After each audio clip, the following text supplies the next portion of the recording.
considerar a las personas que explotan el territorio nacional de alguna manera, no necesariamente de una manera física, sino las personas que vienen a trabajar, las personas que son artistas y que obtienen ingresos en este país, que también tienen obligación de contribuir al gasto público.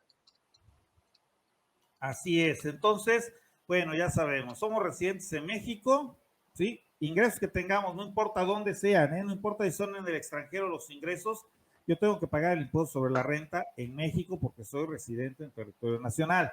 Si soy residente en el extranjero y tengo un establecimiento permanente en México, entonces tengo que pagar el impuesto en México por los ingresos que se atribuyan a dicho establecimiento permanente. Y si soy residente en el extranjero, no tengo establecimiento permanente en México, entonces si llego a tener ingresos en México, por ahí, pues ya estoy siendo sujeto del impuesto sobre la renta y ya tengo la obligación de pagar este impuesto. Pero eso es en términos generales. Esto nos establece el artículo 1 de la Ley del Impuesto sobre la Renta y se refiere tanto a las personas físicas como a los morales.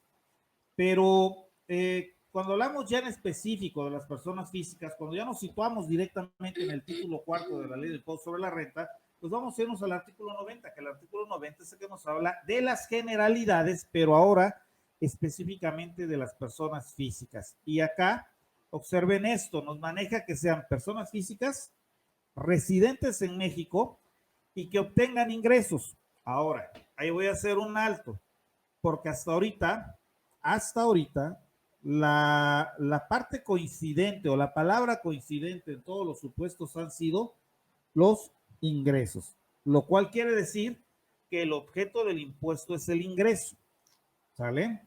Ya ahí nos vamos ubicando, entonces tengo ingresos, pago impuestos sobre la renta, pero aquí sí me dice, ¿cómo van a ser estos ingresos?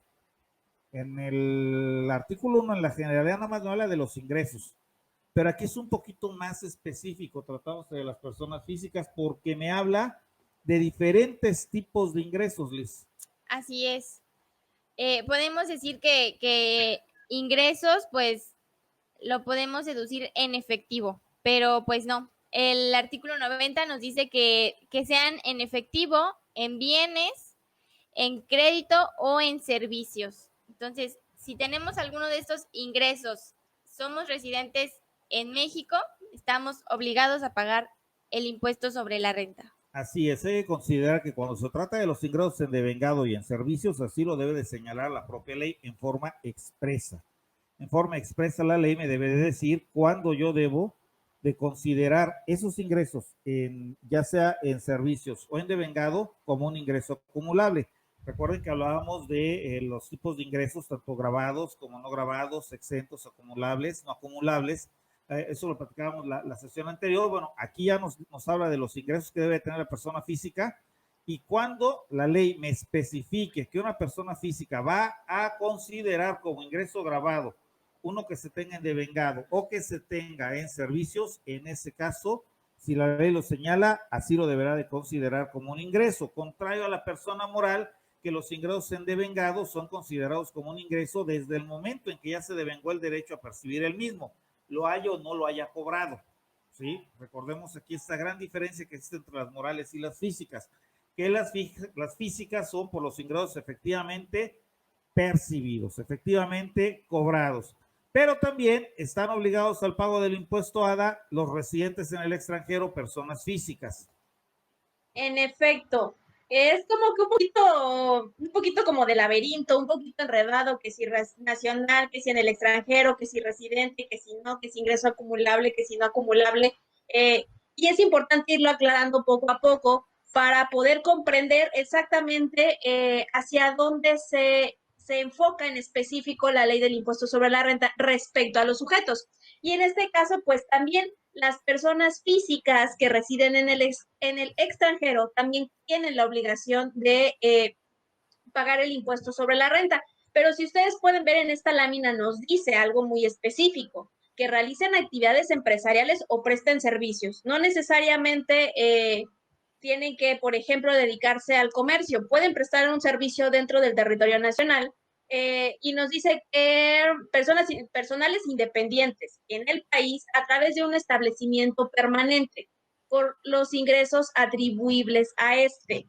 También esta es otra palabrita que hace ruido, el establecimiento permanente. ¿Qué se necesita y qué no se necesita para considerar el establecimiento permanente?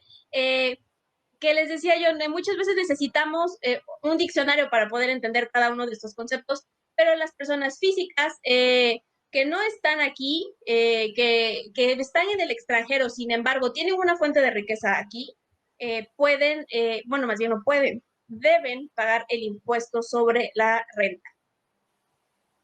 Claro, y aquí ahorita que menciona lo del establecimiento permanente, perdón, es cualquier lugar en donde se realicen actividades empresariales, se realicen total o parcialmente actividades empresariales o se presten servicios. Hagan de cuenta, un local, de acuerdo, es todo de acuerdo al artículo 3 de la ley del impuesto sobre la renta. Entonces, hagan de cuenta que es un local en donde la persona física o moral residente en el extranjero establece su local aquí en territorio nacional y vamos a dejar bien en claro varios puntos y varias cosas. La ley de impuesto sobre la renta nos dice sobre los ingresos atribuibles a dicho establecimiento para que sea considerado un ingreso para la persona física residente en el extranjero. El artículo 3 nos establece que se considera el establecimiento permanente, perdón, es el lugar donde se realizan parcial o totalmente actividades empresariales o se prestan servicios. De tal suerte que en la misma ley del impuesto sobre la renta nos establece que si en este establecimiento permanente no hay ingresos, que se considera solamente utilizado como exhibición, como bodega, aun cuando haya un establecimiento aquí en territorio nacional, propiedad de un extranjero, de un residente en el extranjero, perdón, y mientras no haya ingresos que se atribuyan a ese establecimiento, pues el residente en el extranjero no va a tener que pagar un impuesto porque no hay el ingreso, no se da el objeto del impuesto, ¿sí? Aquí la base fundamental es el objeto del impuesto que sigue siendo el ingreso. Y aquí en este punto, bueno, lo que mencionaba la maestra, bueno, habría que entender que es el establecimiento permanente. Bueno, pues es esto, artículo 2, artículo 3, ley del impuesto sobre la renta, nos establece el 2, que es un establecimiento permanente. El 3 nos dice en qué casos no es considerado un establecimiento permanente, pero hay 4 tipos de ingresos, Liz. Así es, ya mencionamos que los ingresos ya sean que estemos en el país o estemos fuera, si los percibimos en México, pues estamos obligados a este impuesto. Y como lo decía el contador, hay ingresos grabados, no grabados, exentos y los que no son objeto del impuesto. Así es, los grabados, no grabados, los exentos y los que no son objeto del impuesto. Y dentro de los grabables y los no grabables, Ada, hay 2. Se dividen en 2. Así es. Exactamente. Vamos así como que en un pequeño mapita y vamos desglosando y vamos sacando ramificaciones y vamos viendo cómo de un pequeño concepto vamos sacando muchos otros y vemos que hay ingresos acumulables y no acumulables. ¿De qué manera podemos decir que es cada uno? Creo que su nombre en grandes rasgos lo dice, se acumulan, se juntan o se agrupan. Y los no acumulables se consideran ingresos de carácter independiente. Si ustedes han estado con nosotros en programas anteriores desde el principio, cuando platicábamos, por ejemplo, del régimen de incorporación fiscal, hablábamos de una característica que tiene ese régimen, que todos sus pagos son definitivos. Y hablábamos también de la periodicidad. Si ustedes recuerdan, decíamos que las obligaciones del régimen de incorporación fiscal, perdón, son de manera bimestral y que eran definitivos, lo cual quiere decir que esos pagos no se iban acumulando, no se iban sumando porque decíamos que este régimen no presenta una declaración anual. Entonces, por ejemplo, este régimen de incorporación fiscal, podríamos decir que sus ingresos no se consideraban como acumulables, que es una de las características que le distinguen del resto de los regímenes. Caso contrario a los acumulables, estos se van sumando para finalmente ser calculados o ser recalculados en una declaración anual. Así es. Y en este caso, bueno, tendremos, como bien lo mencionas, que hay ingresos acumulables, ingresos no acumulables, y dentro de los ingresos acumulables, gravables acumulables, porque esto hay que tenerlo muy en cuenta, hay ingresos acumulables, ingresos gravables acumulables e ingresos gravables no acumulables. Pero vamos a ver entonces ya en lo particular cuáles son esos ingresos gravables acumulables y cuál sería el ejemplo de ingresos que perciben las personas físicas dentro de los distintos regímenes que se manifiestan en el capítulo segundo, pues más bien en el título cuarto, ¿sí? De la ley del impuesto sobre la renta, y nos da hay una pequeña lista de los ingresos que pueden ser acumulables, Liz. Así es, ya lo decía la maestra Ada, los ingresos gravables acumulables son aquellos que se suman y los vamos a sumar al momento de realizar el impuesto sobre la renta anual. Todo esto con independencia del capítulo al que pertenezcan. Si tenemos ingresos por sueldos y salarios y también por alguna actividad empresarial o profesional, bueno, la suma de estos dos ingresos al final del año del ejercicio los vamos a sumar y de ahí viene que son ingresos gravables acumulables. Así es. Y esto con fundamento en el artículo 150, 151 y 152. Me hago referencia a los tres artículos porque al final de cuentas no perdamos de vista que esos tres artículos son los que nos van a regular en la declaración anual.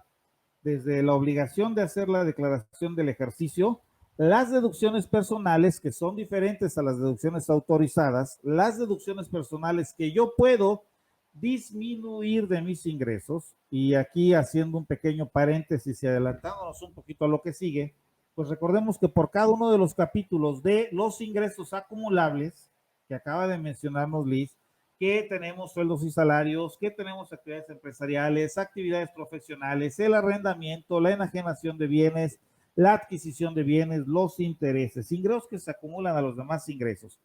Cada uno de los ingresos va a tener su propia deducción. Cada uno de los ingresos va a tener aquellos gastos que le son autorizados en cada uno de los capítulos que componen de este capítulo segundo, ¿sí? En cada uno de los capítulos van a tener, este título cuarto, perdón, van a tener unas deducciones autorizadas. Por cada capítulo, agarro los ingresos del capítulo, le quito las deducciones autorizadas para ese capítulo y lo que me sobra, que es mi ganancia, que es mi utilidad, que es mi rentabilidad, porque por eso el impuesto sobre la renta, lo voy a acumular. Lo que tenga yo de salarios, que aquí tratándose de salarios solamente le quito los ingresos exentos, lo pongo a un lado. Agarro mis servicios profesionales, mis actividades empresariales, le quito los gastos que tengo autorizados y se los sumo a los salarios. Agarro el arrendamiento, le quito las deducciones autorizadas o la deducción opcional más el predial, ¿sí? Y el resultado que me queda lo junto a los demás ingresos, por eso se llama ingreso acumulable. Nos lo establece así el artículo 152 de la ley del impuesto sobre la renta. Y entonces, al final de cada uno de los capítulos, de las utilidades, de la ganancia, de la rentabilidad de cada uno de los capítulos, ¿sí? Los voy a sumar y voy a tener una base única. Y ya que tengo esa base única, entonces ahora sí le aplico las deducciones establecidas en el artículo 151 de la ley del impuesto sobre la renta, que son las deducciones personales. Y de ahí, bueno, ya aplico la tarifa que establece el 152 para determinar el impuesto sobre la renta. Aquí es donde se llama por eso ingresos acumulables, ¿sí? Artículo 150, 151, 152 me establecen esa mecánica para yo poder definir cuáles van a ser mis ingresos acumulables. En específico, primer párrafo del artículo 152. Ahí me dice los ingresos, de qué capítulo yo voy a estar tomando para ir acumulando al resto de los ingresos. Pero, bueno, ¿cuál sería un ejemplo de los ingresos gravables, pero no acumulables, Ada? Porque también los hay. Así es, de hecho hay esta parte de los no acumulables que ya les había yo dado un poquito la pista. Nos dice nuestra lámina que eso es los ingresos gravables no acumulables son aquellos ingresos que para determinar el monto del impuesto sobre la renta se les aplica una tasa establecida en la ley de la materia o su reglamento. liberando con ello al contribuyente de la obligación de hacer acumulable este ingreso al resto de los obtenidos en otros capítulos.